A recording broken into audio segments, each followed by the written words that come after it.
नमस्कार, आप सभी का मैं फिर से स्वागत करती हूँ चैनल में। यदि आप भी ये आर्टिकल मतलब कोलेजन जो आप पढ़ रहे हैं, आजकल के समय काफ़ी ज़्यादा ये वर्ड ट्रेंड कर रहा है, तो यदि आप इस चीज़ की जानकारी से वंचित हैं तो इस वीडियो में आपको पूरी जानकारी मिल जाएगी।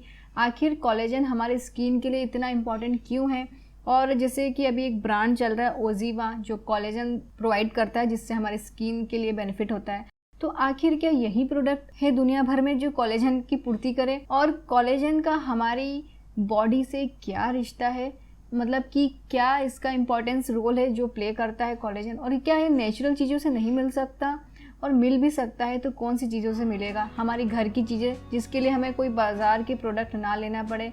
हाँ, अगर बाय चांस अगर कुछ अर्जेंसी हो, मतलब कि अगर हम घर पे नहीं है, बाहर घूम फिर रहे हैं, तब हमें कोलेजन प्रोडक्ट की ज़रूरत पड़े तो बात अलग है मार्केट से परचेस करने की। पर अगर हम घर पे रहते हैं और घर की चीज़ों से अगर हमें कोलेजन फूड अगर मिल जाए तो फिर क्या कहना, बात ही कुछ और है। तो आखिर कोलेजन का मतलब क्या होता है, तो सबसे पहले यही जानते हैं कि आखिर कोलेजन का मतलब होता है क्या है। कोलेजन एक प्रोटीन होता है जो हमारी स्किन को जवा रखता है, मतलब झुर्रियाँ हो जाना या फिर स्किन की जो भी प्रॉब्लम्स होती है ना, उन सभी से लड़ता है कोलेजन। यदि हमारी बॉडी में इसकी कमी हो जाएगी तो हमारी स्किन, फिर स्किन को देख ही लेना कि उसमें आपको बहुत सारे नेगेटिव पॉइंट्स काउंट करने के लिए मिलेंगे। तो कोलेजन स्किन को एकदम यंग बनाए रखता है। साथ ही ये प्रोटीन ब्लड वेसल्स, लिगामेंट्स और जॉइंट्स के लिए भी बहुत ज़रूरी होता है। उम्र के साथ साथ हमारी बॉडी में उम्र की जैसे एज बढ़ती जाती है तो एक नेचुरल तरीके से ये कोलेजन नेचुरल बनना कम हो जाता है। जैसे आप देखते होंगे जिनकी एज बढ़ती जाती है तो उनके चेहरे पे झुर्रियाँ, झाइयाँ, बाल झड़ना, जोड़ों में दर्द या फिर स्किन की और भी प्रॉब्लम्स होती है, वो इसी वजह से होती है कि उनकी बॉडी में नेचुरल तरीके से कोलेजन बनना बंद हो जाता है। तो फिर उस समय हमें ऐसी चीज़ें हमारी जो लाइफस्टाइल या फिर डाइट में वो चीज़ें ऐड करनी पड़ जाती हैं जिससे हमारे कोलेजन वापस बढ़ने लग जाए नेचुरल तरीके से। पर जब कभी किसी का नहीं बढ़ता है तो फिर वो सप्लीमेंट्स लेने लग जाते हैं। जैसे काफ़ी सारे ब्रांड्स आजकल के समय में कोलेजन प्रोवाइड करने लग गए हैं। मोस्ट पॉपुलर अभी जो चल रहा है वो ओजीवा का चल रहा है।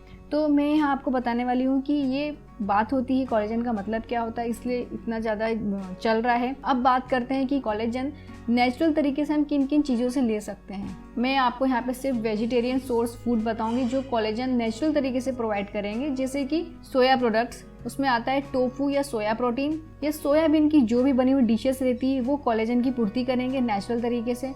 फिर होता है ब्लैक बीन्स, होता है किडनी बीन्स, होता है और काफ़ी सारे लेजम्स भी होते हैं, और सीड्स जो बीज आते हैं जैसे कद्दू के बीज हो जाते हैं, जैसे सनफ्लावर के बीज होते हैं, चिया सीड्स होता है, और होता है इसमें फ्लैक्स सीड भी होते हैं, मतलब कि अलसी भी होती है। ये सारे जो सीड्स होते हैं तो इन्हें भी अगर हम खाते हैं ना तो ये भी कोलेजन की पूर्ति करते हैं। अब एक और सोर्स आता है जो नेचुरल होता है, जो कि नट्स होते हैं। नट्स में आएगा काजू, बादाम और पिस्ता। जो नट्स मतलब क्या होता है, इसकी एक हार्ड सी उसका कवर होता है, उसको फोड़ने के बाद जो अंदर बीज निकलता है, जैसे बादाम का भी एक हार्ड सा कवर होता है, वो सूखने के बाद उसको फोड़ते हैं, उसमें से बादाम निकलती है, तो ये नट्स में आता है। तो पिस्ता भी इसी प्रकार से, उसका भी एक कवर आता है, उसको निकालते हैं तो बीज आता है। काजू भी ऐसे ही बनता है।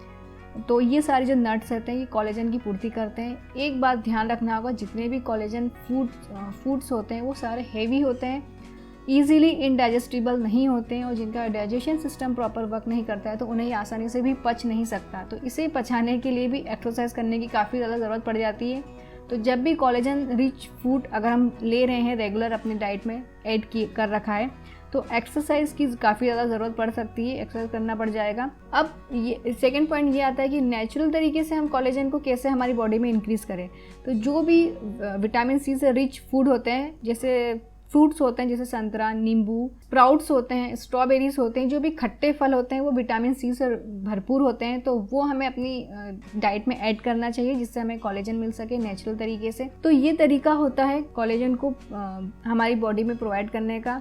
अब बात आती है कि इन्हें हमें कितना कितना कंज्यूम करना चाहिए। तो गाइस ये डिपेंड करता है कि आप किस वातावरण में रह रहे हैं। सेकंड पॉइंट ये बात महत्व रखती है कि तासीर कैसी है, मतलब जिसकी गर्म तासीर है तो उन्हें गर्म तासीर वाले कोलेजन रिच फूड नहीं लेने होंगे, उन्हें ठंडी तासीर वाले लेने होंगे। जैसे कि फ्रूट्स हो गया अपना, उसमें ग्रीन चिलीज हो गई है, वो भी विटामिन सी से भरपूर होती है, और बीन्स हो गए हैं, ये सारे जो होते हैं ना ये कोलेजन से भरपूर होते हैं, पर ये गर्म तासीर के नहीं होते हैं। अब नट्स जो आते हैं, काजू, बादाम, पिस्ता, ये गर्म तासीर के होते हैं। तो जिन्हें गर्म तासीर वाली चीज़ सूट हो जाती है तो आराम से इस चीज़ों को ले सकते हैं और कोलेजन की पूर्ति कर सकते हैं नेचुरल तरीके से। यदि हम इनका परफेक्ट मात्रा में, मतलब सही मात्रा में अगर लेते हैं रेगुलर बेसिस पे, तो इससे हमारे फेस पे झुर्रियाँ कम हो जाएगी। फेस पे जितनी भी प्रॉब्लम्स आ रही है, जॉइंट पेन्स हो रहे हैं या फिर जितनी भी इस तरीके की जो मैंने आपको बातें बताई जो कोलेजन को पूर्ति करते हैं, क्योंकि ये मसल्स को जोड़ते हैं, टिश्यूज़ को बाइंड मतलब जोड़ के रखते हैं, जिसकी वजह से जो झुर्रियाँ आ जाती है, लाइंस बन जाती है, फिर जितनी भी स्किन से रिलेटेड प्रॉब्लम होती है ना, वो इसी वजह से होती है कि हमारे टिश्यूज़ सेपरेट होने लग जाते हैं। तो ये एक इंडिकेशन भी हो जाता है कि हमें कोलेजन की कमी हो चुकी है। तो हमें ये सारी अपनी डाइट में ये सब चीज़ें ऐड करनी पड़ेगी जिससे हमें कोलेजन की पूर्ति हो सके। तो यदि आपने ये जानकारी पहली बार सुनी है तो ज़रूर इसे शेयर कर दीजिए अपने फ्रेंड्स के साथ भी, और इस वीडियो को ज़रूर लाइक ज़रूर कीजिएगा।